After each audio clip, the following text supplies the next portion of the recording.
I'm Mark Gagan and you're listening to the Voice of Insurance podcast, produced in association with Advantage Go, now part of Sapiens, enabling enterprise-scale underwriting through a single pane of glass. I'm really happy about today's podcast, and that's because today's guest is a shining example of a new, very well-prepared generation of leaders that is coming through the ranks in the international insurance sector.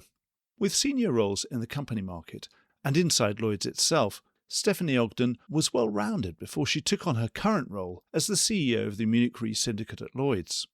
Steph is a breath of fresh air. Actually, I'd say more like a blast. Listening back to this conversation, I've rarely spoken to someone who carries themselves as naturally as she does. I spoke to the same person before, during and after our recording. What you hear is what you get, and what you get is a very clear sense of how one of the Lloyd's market's most consistently successful businesses sees the market today, where it sees its heading, and how it intends to engage. This is a very well-rounded conversation. As one might expect, it's technical and financial, but it's also technological, commercial, professional, passionate, personal, and laced with humour. Steph is highly engaging and is well across the core challenges facing the London and global specialty markets. From the opportunities arising from the internationalisation of the market to the impact of technological transformation and AI. Talking to Steph made me feel a little old, but in a good way. Growing old isn't easy, but when people really don't enjoy getting old, it's because they think that things are getting worse than they used to be, not better. 45 minutes with Steph, and the only conclusion one could draw is that many things are definitely getting better, and the market's best days are ahead of, and not behind it. Enjoy the podcast. Steph, welcome to the Voice of Insurance. Great to be here. Thanks for inviting me. This is the question I'm open with everybody now. How did you get into insurance? Yeah, how did I get into insurance? So, believe it or not, I'm actually now approaching my 20th year in insurance. Isn't that amazing? You look far too young. But yeah, honestly, I left university and I was looking down the list of graduate employers. I appreciate that sounds very boring. And I got to A. That's sensible. Sensible. Well, A in insurance, you've got quite a big choice, haven't you? No. So I went to the first A, I think, which was Allianz at the time. Well, I suppose, yeah, you could have gone to AIG, couldn't you? Because that would have been alphabetically higher up the list. Well, I went for Allianz. It could have been American International still at this time. Who knows, or something, you know. It's true. But they were my only insurance company. I applied for Lloyd's TSB at the time. But Allianz is a good place to start. Amazing place. Amazing place to start. I mean, you're going to be put through, you'll be doing your ACII, you'll Yep. be learning all sorts of things, you'll be rotated through different departments. And so you get a really good grounding. Literally all the above. And that's why I chose it, because I didn't really know what I wanted to do. And they gave me a great grounding going all around the company. I thought I would love to be a project manager, because that sounds great, doesn't it? And then I thought, I'll be a business developer. Thought that sounded great. But actually, I loved underwriting. I just can't imagine how anyone would want to be a project manager, but then that's just me, you know, because I just think of those sort of big spreadsheets where it's this organisational, this has to happen before that can happen. And if that's delayed, that causes a knock-on delay for the other thing. Now they have to push this back and all this. For me, I just think, no, I'm really glad other people do that. Yeah. And that, honestly, is where I am now. But at the time, I was like, I didn't know. So I ended up in underwriting and genuinely, I loved it. I started doing P&C, moved into more liability, came off the graduate scheme early to underwrite because I loved it. And that's really where I found myself for a good number of years. So you were a liability underwriter? Yeah. Excellent. Well, I was a liability broker. So yeah, there you go. Probably our paths didn't cross because I think by the time you'd started, I'd already left to become a journalist. So we wouldn't have done the broking. Yeah. But I'm not sure we placed much business with Allianz because we'd have had Allianz locally. This would have been Spanish business. So Allianz was already so big locally, there's no way we'd have seen it through the London market unless it was really massive or something. I didn't see much doubling up. No. But, you know, it was an unbelievable time. So I spent 10 years there, worked in lots of different roles around the business, including geographically as well. Sadly, I don't think I can really say that Scotland is international, but that was probably as close as I got. There was a referendum. It was almost. It was. But it is international because it is a nation, part of the United Kingdom. So yeah, and different laws. Yeah, absolutely. But I think when I tell people that it's my international placement, they laugh at me. And you were running Scotland, weren't you? Yes, I was running the Scotland office. I think people were pretty surprised when I put my hand up. It wasn't the highest performing branch for the business. In fact, it was probably the worst performing branch by financials perspective, but also employee engagement was pretty low. I suppose if you know you're not doing well and you're not getting big bonuses and you feel that it's not going anywhere, I suppose you're bound to be a bit down in the dumps and probably looking for a job somewhere else. Yeah. So then I walked in as the youngest person in the office. English didn't help. The gender piece obviously came into it. So there were a few dimensions where I probably wasn't welcomed with open arms. Well, it's not necessarily a great history of strong ladies coming from the south and telling them what to do. No, sort of you come in like Mrs. Thatcher or something. It's not been a great precedent, no. No, but do you know what? It was a brutal 6 to 9 months. And I can say that even with the team that's still there today, it was really hard. The brokers gave me a tough time. I really had to work for, I suppose, their respect and credibility. But I loved it. By the end, I loved it. You've got the tools of it's difficult to measure, isn't it? One of the two largest insurance groups in the world. So you've got so many different buttons to press and you've got all these resources and you've got things you can do. Yeah. So once you've learned how to do them, you're still Allianz at the end of the day. And no one's going to say, I don't want to place business with Allianz. No, absolutely. And I think people were very welcoming of the brand in Scotland at the time, and I hope still are, but also bringing talent into the business as well. I think it was perhaps an underinvested branch, and bringing some new people in to just revitalise it. It definitely wasn't all about me. It was actually about the team and the way it grew. I enjoyed it by the end, but at the time... It sounds like it was a good calling card. That was something on your CV and that obviously attracted the attentions of others. Yeah, and I think it was a willingness to step outside of my comfort zone. That sounds a bit cliche, doesn't it? But I was sat in London. Not many other people would really have fancied that job, to be honest. No, I think that's what we found. That's how you got it then, you say? No, absolutely I got it because there was default. nobody else on the list. But I just was very comfortable sat in London. I was liability underwriting. I was comfortable here. My friends were around, my family around. I just thought, I'm just going to, why not, throw it up in the air. And then next was Lloyd's called. So Lloyd's called, and obviously I'm not Scottish, and John Hancock was setting up a new team, so his oversight management team, and they asked me to come down and would I be interested in joining this new team. And it was just the time when Decile 10 was kicking off. Yeah, so you're sort of out of the frying pan into the fire then. Wow. What a role, right? Naming no names, my first day was walking into a syndicate, telling a CEO who obviously knows exactly how their business runs, actually, Lloyds don't trust it, and that's it. Those in the know will be able to narrow that down and look up the old headlines. Yeah, but it was very, very different role to what I was used to. I was given the freedom at Allianz, essentially. I was running my own P&L. To come down to Lloyd's, it was a fantastic experience looking back. No better learning ground. And also understanding what's making all these syndicates tick in the market and realising every strategy is very, very different. Every leader is very, very different. And it was a real unique experience, although maybe challenging at the time. There's a huge variance within the market, isn't it? It's a very broad church. Yeah, still.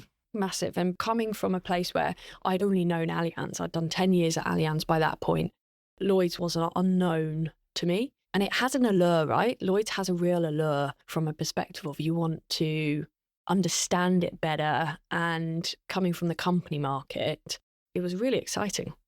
And I'm about to say the word arrogance, but that confidence or that self-awareness that Lloyd's is special. Yeah. And there is something special about it. Yeah, I think absolutely. we all agree. Yeah, absolutely. That there is. But sometimes it comes across as arrogance. It's not what I mean. I'm just trying to articulate it. It's difficult. But it must have been difficult coming from Allianz into that. Very. Especially into this really difficult and a really tough time. Yeah. When the market wasn't, no one was really performing, frankly. Yeah, well. No, some were. That's a nice full circle moment, right? Because that's how I got to know Munich Re. That's how I got to know the syndicate. So I was the oversight manager for Munich Re, got to know the characters here. And so we'll come on to this, I'm sure, but it feels like a bit of a full circle moment for me, coming from being their oversight manager. Well, I suppose it's the old, you work at an auditor and then you get a job at the regulator and then you go back to the auditor. Yeah. Well, maybe not, but no better way of finding out about Yeah. a business when Yeah. you're in the kind of privileged position you are, where you get to see everything. Yeah, absolutely. And the number of high profile conversations going on at the time when I was at Lloyd's, unbelievable experience. But you did have something else. You had another job. Yeah, but I left, between. I must admit, the Lloyd's role, whilst it was an incredible learning experience. I suppose it's not a career role, is it? Because there's not necessarily anywhere it can go. No. Unless you take over from John next or whatever, But really, it wasn't my skill set. If I'm really honest, that regulatory type of role wasn't really where I felt I was operating at my best. So I got a call then from HDI. It was an opportunity to go back out into the market, which was a big tick for me, be back talking to clients, brokers again, and in an area which actually hadn't seen that much focus or attention from HDI. And that's where, up until recently, I was for 7 years. Yeah, it's a pretty big business. Big business. Great business. And then you're here. We've come fully up to date. Yes. So before I ask, German headquartered companies, do you speak German? I don't speak a single word of German. Isn't that unbelievable? I thought maybe that was a thing, that would be, because obviously you speak fluent German. That's one of the reasons why you've had an affinity with it. It's just a coincidence, though, really. It's a massive coincidence. And people obviously have asked me that a lot. It is a coincidence. But what I would probably say is I do therefore know a lot about German culture and organisations. They are different. Yeah, absolutely. And I think I, of course, have a huge amount of respect for the organisations that I've worked for. And I think coming from a culture, it has helped, for sure. So tell us about your role here. Yeah. So here I am. So I took over as CEO of the Munich Re Syndicate, took over 2 months ago. So still feel pretty new, particularly when most people at Munich Re are absolutely well into their double digits in terms of how long they've been here. There's a lot of stability. Huge amount of stability. So the syndicate write primary insurance of the specialty lines. It's a real privilege to be leading the syndicate. And I think it's got the beauty of being part of the Munich Re group, right? And I think people are pretty open with the nervousness when we changed from Watkins to Munich Re. But the advantages have been huge from joining such an amazing organisation. Yeah, it's never going to be unacceptable securities. One, it's Lloyd's and it's Munich Re. Yeah. You can't really get any better than that. Well, yeah. I mean, there probably are better. I mean, with sort of, actual collateralized cash sitting in a vault somewhere, yes. But otherwise, no. No. And honestly, that is the reason why I joined. To be at such a prestigious organisation, you have the beauty of being part of the Lloyd's market, which is so special, going through this period of challenging times, I would say, from the market, but having the backing and the stability of the Munich Re group, huge privilege. It's great to be here.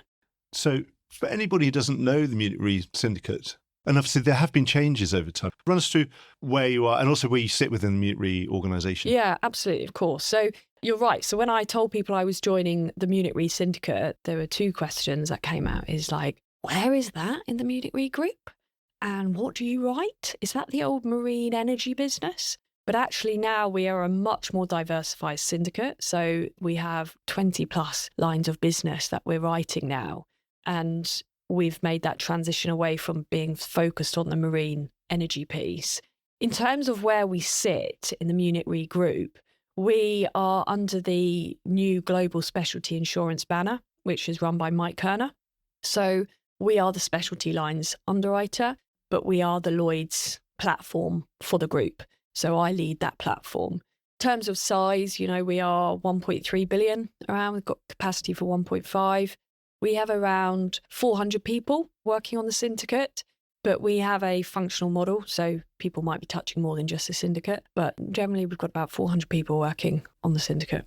And obviously you're new in the job. Should we expect any change in style? So I think the one thing which will stay is our absolute focus on our bottom line and our underwriting discipline. You can see that over the years. And it's not just a reflection of the syndicate, it's a reflection of the Munich Re group. We will always prioritise delivering profitable growth. But I think the change that you might see in my leadership is Thomas Artman did a phenomenal job as CEO from a perspective. His background was as a lawyer, lent heavily into the governance, was fantastic from a perspective of building, and what he delivered over the past number of years, I have a huge amount of respect for.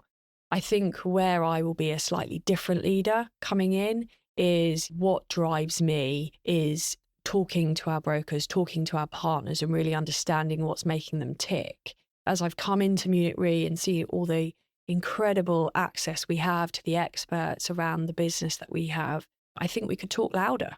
I think we can talk more boldly about what Munich Re has to offer this marketplace. And I hope to be supporting the teams in doing that and leveraging some of the unbelievable opportunities out there. I look at your website and you look at all those lines and you think these are all classic Lloyd's lines. Mm-hmm. And I suppose it's the logic, isn't it, that if you're Munich Re, you can access business from all over the world anytime in many, many different ways. But I suppose the advantage of Lloyd's is accessing that business that particularly primarily accesses Lloyd's and lives in Lloyd's, things like aviation, hull, war, and they don't live outside very much, let's say. A lot of those, political violence and political risk, things that are very much associated, with that underwriting room. Yeah, absolutely. And I think I've spent my first week now in Munich itself.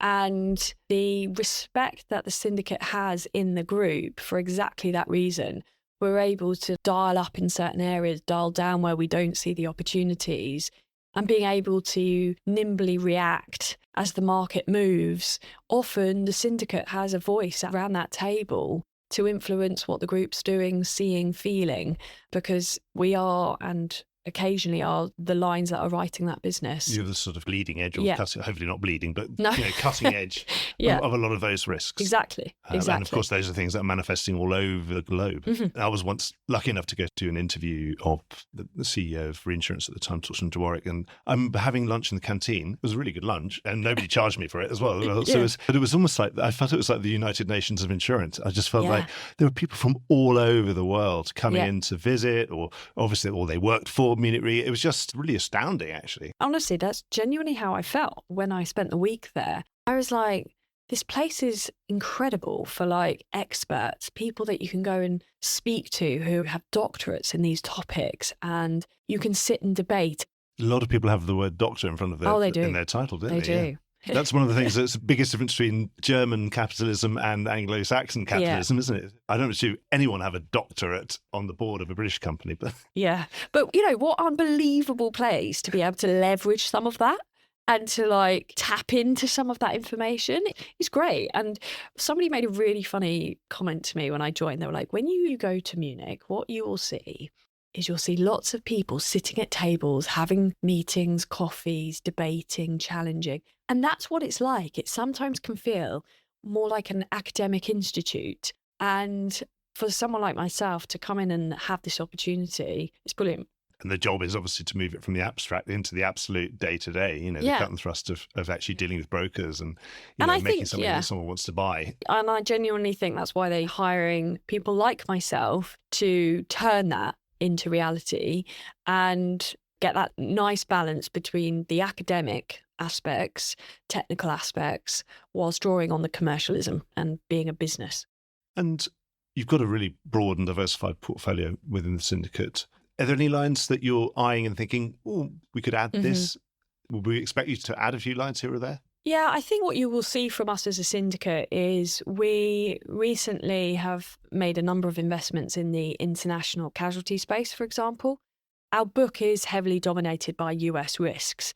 So what it's not about doing is dying down the US, but it's exploring new territories. Right. So we've got a European expansion project on the go at the moment. Funny enough, just this morning I came out of a board meeting to discuss the Australian opportunity. So rather than necessarily product lines, I think what you'll see is territories and where we're playing, because I think there's a great opportunity for us there. As Australia being a natural sort of having that affinity with Lloyd's. Yeah, absolutely. So there's that aspect. But coming back to your point about product lines, obviously, just before I joined, we launched the Pandemic Consortium. And that is just a fantastic example, I suppose, or a reflection of what Munich Re does so well. Yep. We've launched the consortium. We have now actually had our first order come through. With everything going on right now in the media, maybe it's going to become ever more relevant. I suppose when you look at the macro picture, the pandemics seem to be likely to become more common, don't they? Particularly as we encroach further into what used to be wild, and cities are bordering on jungles. Yeah. And, diseases that we didn't used to get exposed to on a grand scale, it's happening now. So And we've got teams of people working on this stuff, helping us to build the products which our clients and brokers need and want. It's good because, yes, in my insurance career, you can spend years building this thing and it turns out no one wanted it. And you think, we should probably check to see if anyone really wanted it before we built it. Yeah. You know, often the amount of sort of schemes and things which have just dust sort of gathering on them and no income. Yeah. And it just gets really awkward. And you think, oh dear, we haven't pound a risk yet. Well, we have. I can well assure done. you we No, have. that's really good. Talk about the market. The pace of the softening has taken a lot of people by surprise. In fact, it didn't seem to have taken the syndicate by surprise because you had already de-empted actually a little bit when most other people were still preempting last year. Yeah. It's no surprise that the market would soften, but it's a surprise that it softened faster than we thought it was going to. So that's a negative surprise. Does a negative surprise change your strategy and say, well, now that it's worse than I thought it was going to be, that's going to change what we do and how we go about our business? Look, absolutely. Naturally, we've just gone through our strategy cycle Ambition 2025 and the market was working in ours and everyone else's favour. Now we're in our next cycle, so Ambition 2030, and we are looking at it. We're looking at it very closely, looking at, are our plans realistic whilst having enough ambition in them? And I think that's the interesting dynamic that we've got at the moment. Nobody will be surprised to hear me say that Munich Re are being cautious and conservative around what the next couple of years will look like. Nobody will be surprised by that. Equally, I think it's showing enough ambition which people can get behind, and really, we're still open, right?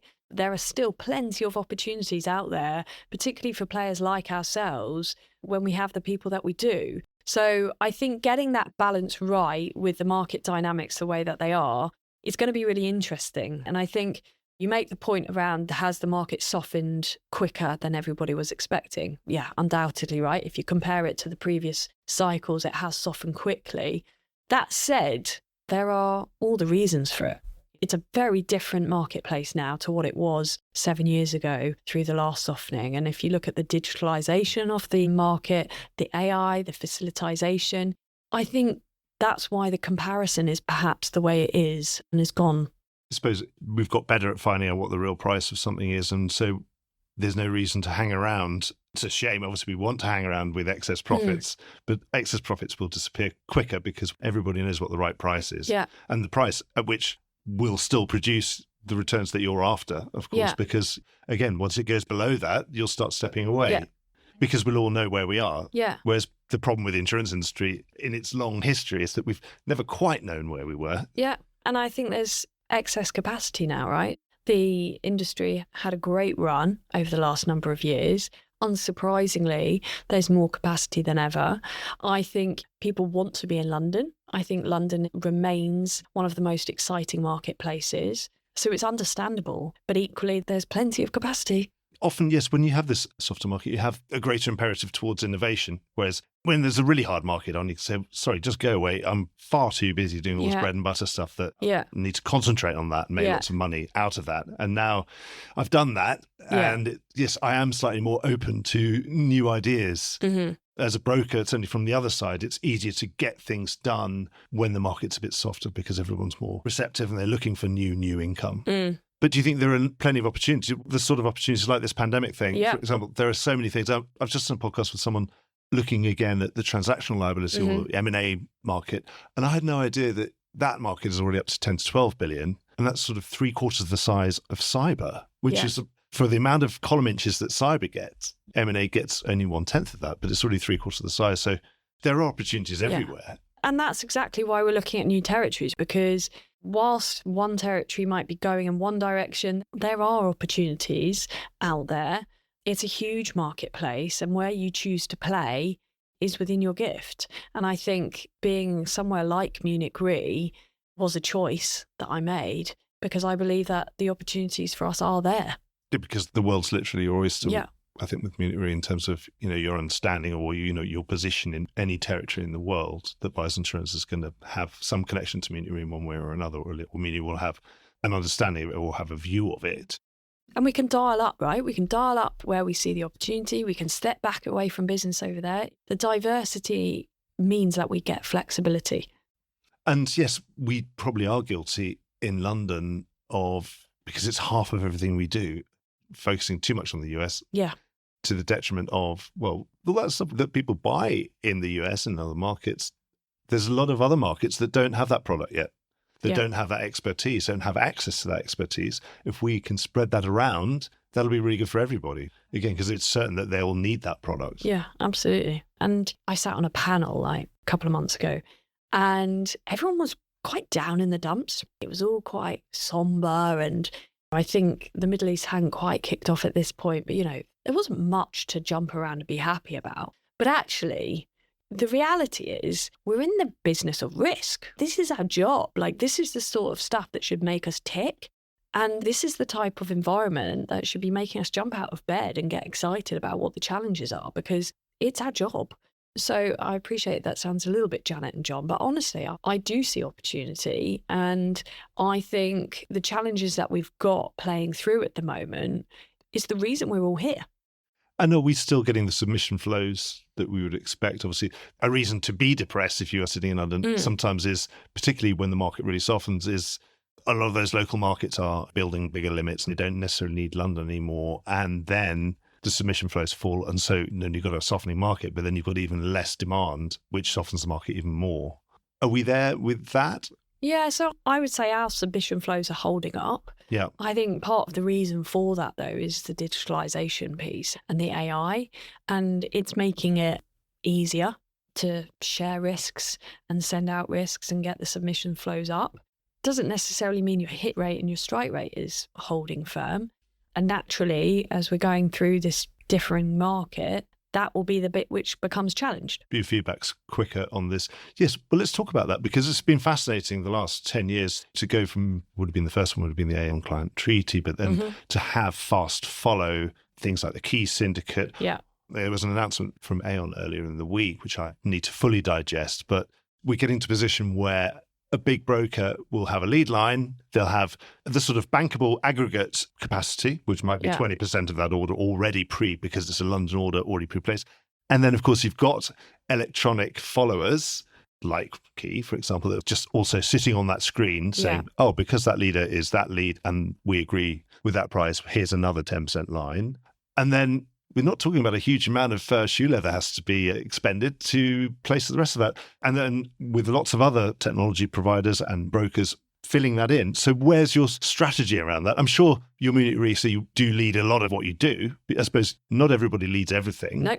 That's not possible. Yeah. So we're really seeing it as a bit of a bifurcation of the marketplace. So we have strategies in place for every one of our products where we sit on that lead to follow spectrum. As you've pointed out, there are different places where you might sit within that spectrum. And for some, we'll be lead. For some, we might think we're lead, but we're not. We might be a follow.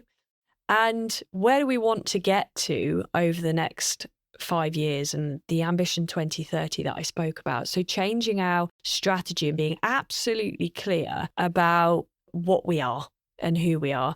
And I think that for us then plays into the portfolio solutions piece. At the moment, it makes up about 15 to 20% of our book. Yeah, because I'm really glad I'm talking to you face to face now, because I think that wouldn't be that clear from your website or even your annual report. No, and experiences we don't historically and haven't played really on the broker facilities. Where we're really seeing our portfolio solutions is alongside the MGA model. We like that model where we find really highly expert underwriters, work with them as a partnership and building out and supporting them with the Munich Re capacity, but actually working with them about what their underwriting strategy looks like and building that long-term partnership position. You're absolutely right. I wouldn't necessarily say we're strong at telling people that, but that's one of the things we need to do better. We do have an incredible team, and I think coming back to your original point about that lead follow, it's also the skill set that you're bringing in as the team is really important. The team that sit within the portfolio solutions team, they're not your traditional underwriters. No. They're not your traditional Lloyd's underwriters. So your whole operation model needs to be different that sits around it. Your structure as a business, the way that you manage the result, the way that you're interacting with your partners is different. So you almost have to have 3 different strategies You have to have your lead strategy, your follow strategy, and then your digital strategy. Now, that's making it very generalized, simplistic. But I think that's how we're seeing the market play out at the moment. But you're not ruling out the digital side of things, the sort of that smart follow. No. But you haven't historically played in the broker facility, that permanent sort of aggregate deal.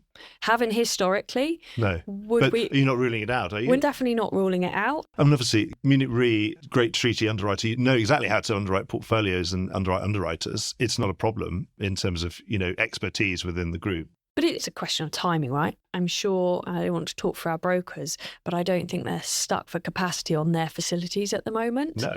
So it's where do we position ourselves? Yes, but if they're placing 30% of their business and then you say, well, could I do an additional 4%? Yeah. They might say, great, now we're on 34 and we've got Munich Re involved. Yeah, absolutely, right? They might. At the moment, our focus is on the MGA space. Because it's not the sort of right where you have to fight. You have to fight for your share by, sharpening your pen. Yeah. This is the sort of right where you could you're just additional to everybody else. And, it's just another bit of automatic capacity. Great, thank you very much. Yeah. And make that broker's life easier and improve everyone's margins, lower the cost base of the London market. Yeah. And, lower the cost of capital, of cost of doing business in the London market, which that's one of the things I'm probably the most positive about in terms of, I think that prize is that we're a £100 billion market or whatever it is, or 60 billion pounds in Lloyd's. I don't see any reason why it couldn't be 200 billion in a couple of years' time if we get all this stuff right. Yeah, I completely agree with you. And the cost challenge is one that we have to get on top of, and how we cost for the various different strategies that you're adopting will be really important, particularly as we go through the next number of years. Yeah, and the results have been great. So I can't imagine there's no downwards pressure on commissions. It's only going to be upwards at the moment on those ceding commissions and what the broker commissions are going to be requested, one presumes. And you've got a smile on your face. Yeah. So we've been through cycles before. We know it can be painful. I mean, you probably can, yes, you're going to have a meeting with a broker and then they're going to ask for an extra point here or there, aren't they? And they may get it. So delegated authority is the priority out of all those forms of portfolio underwriting. Yeah, so I think for us with delegated, it is a growing area for us. But I think Lloyd's talk about it really frequently. It's where the capacity is coming from and sifting through the opportunities that we receive and making sure that we're choosing ones where we feel that we can truly add value. And it is a burgeoning market. There's loads of MGAs out there. But I think where we see the most success is where we can see that the MGAs are led by true experts in what they do. And it gives us an opportunity to deploy our capacity and build our book in a way that gives the expert the pen. And that's why we see it as a big opportunity. It means that we can invest in an organisation where they are truly built and fit for this business, and then we can support. So you're really looking at a skillful underwriter that you want to back, rather than often it's distribution. It can be skillful distribution of a product or bring that product ticket size down a notch so that you can access a small SME business or that kind of thing that you wouldn't be able to get to otherwise. I mean, naturally, we'll always go for the underwriting. Naturally, that's who we are. That said, I think it's a totally fair comment. It doesn't always have to be about the underwriting. And there are plenty of examples where we're looking at other opportunities because of the distribution. And these are niche products, the sort of products that you're not selling yourself. Yeah. I mean, you don't tend to be doubling up. No, it will be where they offer something in addition to what we can do. Let's talk about some really specific things. It's now made it into the mainstream press, not just the insurance press. It's become part of the dialogue about opportunities of 2026. Data center boom.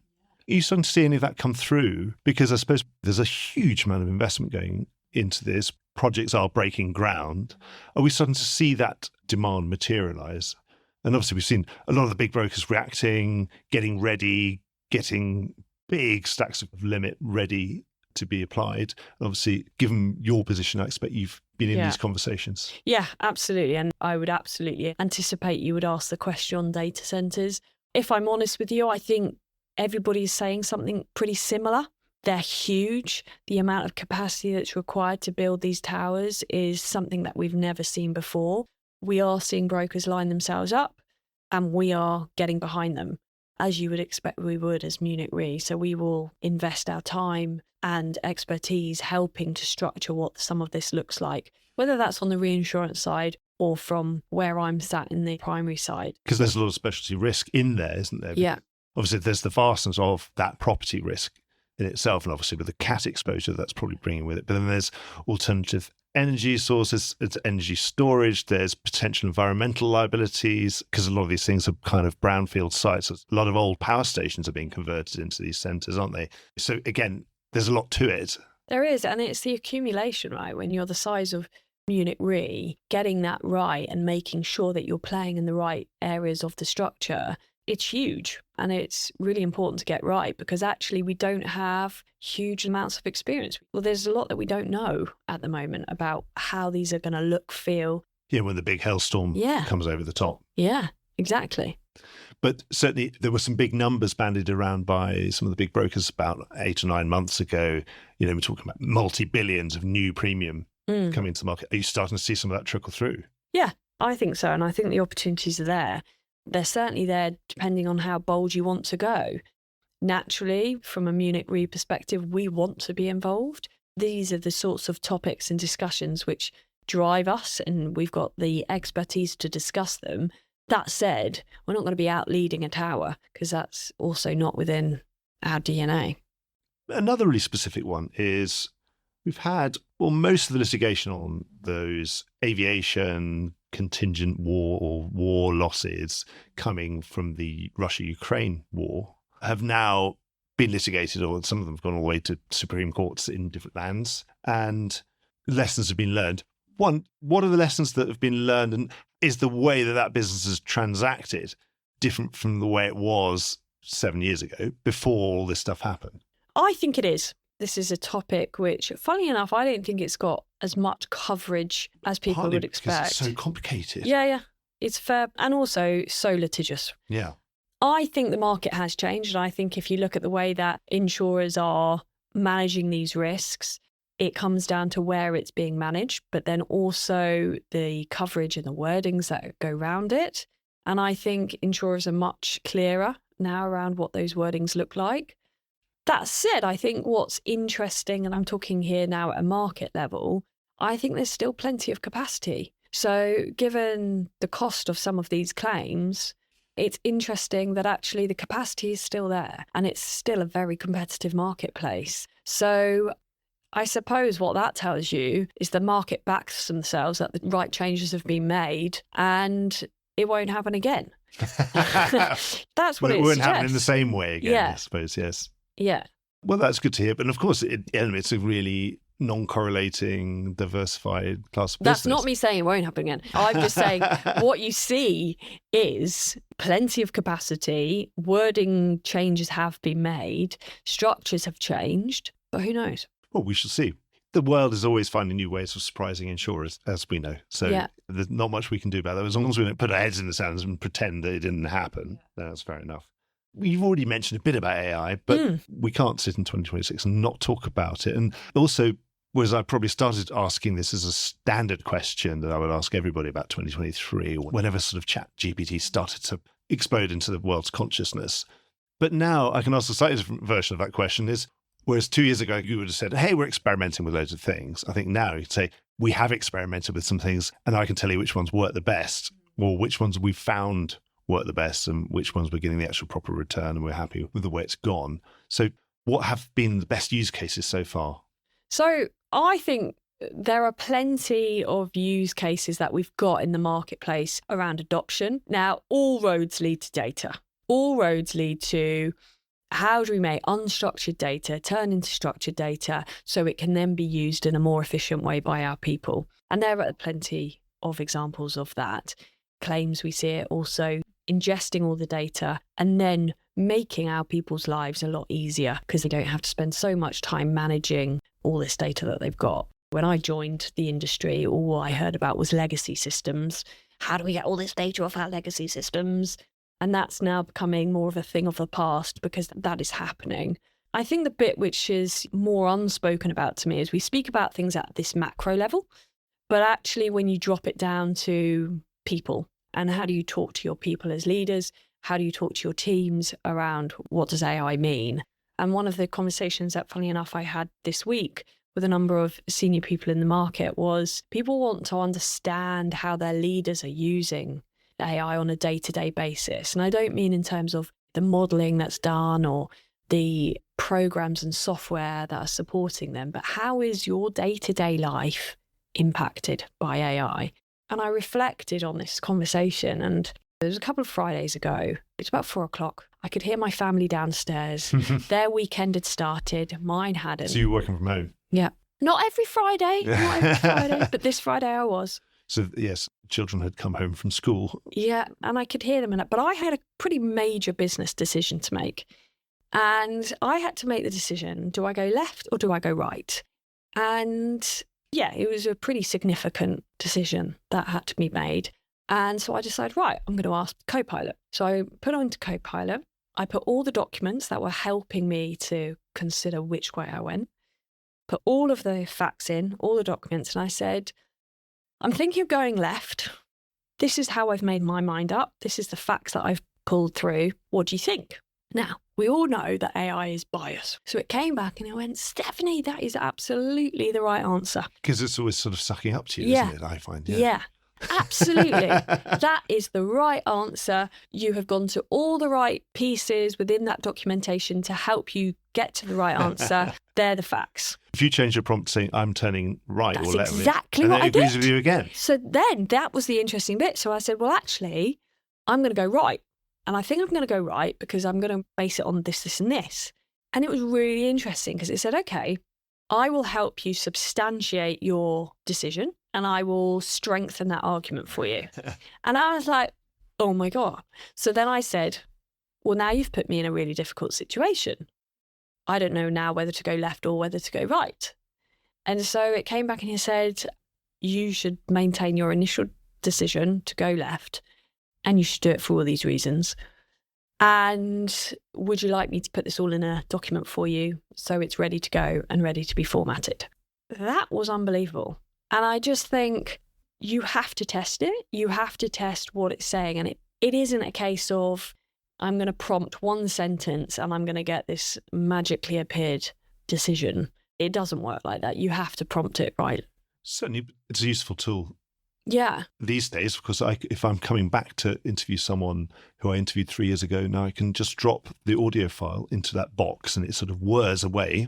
Rather than me listening for a whole hour, it's summarising everything that was said, and I can interrogate and go, what did they say about cyber back then? And it said, it's incredible. He said this.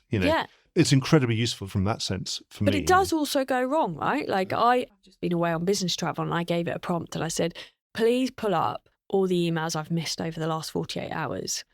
And it didn't.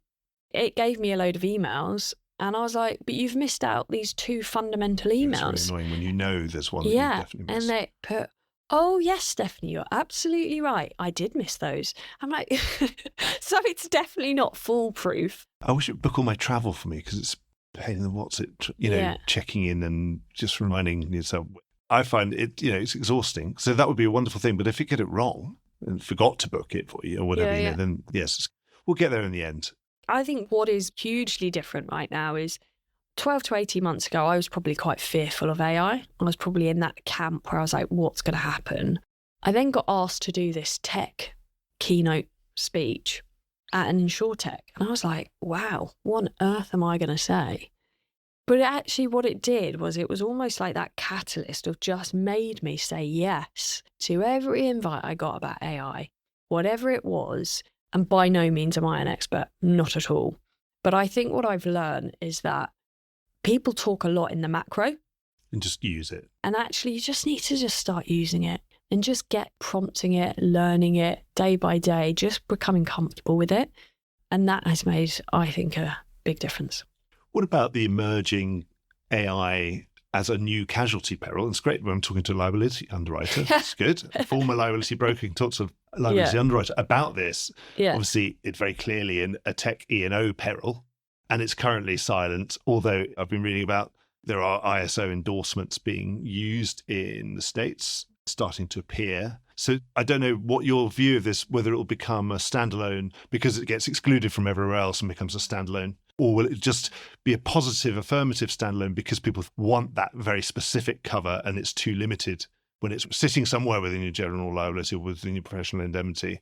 You think, well, I would like to have a proper limit and an affirmative acceptance that we can have claims which are due to the failure of AI and there's some description. Look, this is why we're here as an industry, is to answer these types of questions and to move it on and provide the cover and coverage that our brokers and clients want.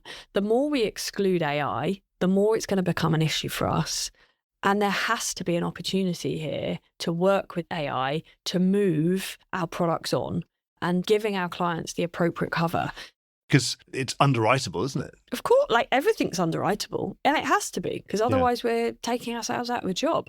And the other question is, can it be excluded because it's so embedded? The sort of thought experiment I've been using would be, I don't know, in 1890, whenever Mr. Bell invented the telephone. And obviously there must have been a horrific new technology at the time, especially if you're a liability underwriter. You're saying, oh, goodness me, these wretched telephones. Before, you sent a letter and you signed it and everyone could see what you had signed. There could be some discrepancy about somebody doing fraud or something, or that you thought you'd signed this and you thought you meant that. But at least we both had a document probably with a copy of the thing we'd sign. And then suddenly people started doing business on the phone, saying buy, sell, whatever it was on the phone, or I'll do it for 20% off on the phone. And they thought it was, you said 25% off. And you start, disputes. Yeah. You can imagine that you'd want to exclude the telephone from liability at the time, telephone exclusion. But actually, of course, these days, no one's excluded telephones because it's so embedded in the way that we live today. Even by the 1940s, everyone, most people in business were using the telephone as a key part of their business. So what do you think about that in terms of AI? If everyone's using AI, it's so embedded in everything, can you actually exclude it and just say, you know what, it just has to be part of what we do? The problem will be when there is a major event where AI was the clear, definitive issue, risk, peril, whatever you call it. Yeah. And I think that's when you'll start to see market changes and people honestly thinking, okay, how do we work with this? What does this look like? How do we build a product? When you're talking about a couple of 100 million event and it's absolutely clear as mustard that it was definitely AI. Yeah. And then you're starting to talk about that carrier or the co-insurance of different carriers and their reinsurers all having a word about this, saying, wow, I didn't know that we were on the hook for this. Yeah, which is why you've got to start thinking about these risks now. And everybody has probably had AI as part of their emerging risks trends for the business for the last number of years. It's probably been there. But what are we doing about it? And how are we looking at things more roundedly to really anticipate what the secondary impacts could be? But it's too soon right now for you to be saying, right, we're excluding it from all liability and all professional indemnity, but we are going to start an AI affirmative coverage unit over here. So, I can't sit here and tell you that I've got some definitive action underway, but we are going through asking ourselves, what are the secondary impacts? So, that is happening. So it's just slightly too soon, but you expect to see something. We need to be watching this. I think so. Yeah. I mean, you see the impacts it's having, for sure. Well, I'll be watching you, Steph. Yeah. I've really enjoyed talking to you. It's been really, really refreshing, actually. I think I said this before I hit record, that, of course, there's all the technical stuff we're talking about. But sometimes, of course, you forget that people might listen to podcasts because they want to find out what you're like. Yeah. And for sure, Mark, that is why I listen to your podcast. Well, the listeners would have enjoyed it because you're really good to talk to. So thank you. That's very kind. No, I've really enjoyed it. Thank you very much for the opportunity. Well, I hope you enjoyed today's episode. If you did, don't forget to subscribe or leave a like or a review or recommendation on whatever podcast platform you used to access this programme. These really help get the word out. Before we go, just a quick reminder that advertising slots are available here and in other places in the Voice of Insurance podcasts. Podcasting is the fastest growing medium and attracts a high quality audience of key decision makers. It's also an intimate medium where you, the listener, are right in the room with me and the interview subjects. Needless to say, that means it's a great way of getting your message out directly to an audience because you know you've got their full attention. It's also very cost effective. So get in touch with Mark at thevoiceofinsurance.com to find out how you could be speaking directly to the industry. The Voice of Insurance podcast is produced in association with Advantage Go, enabling enterprise-scale underwriting through a single pane of glass. Voice of Insurance is produced by me, Mark Gagan. Music was written by Anna Gagan and produced by Carlos Gagan. Check out more podcasts and written comment pieces at www.thevoiceofinsurance.com.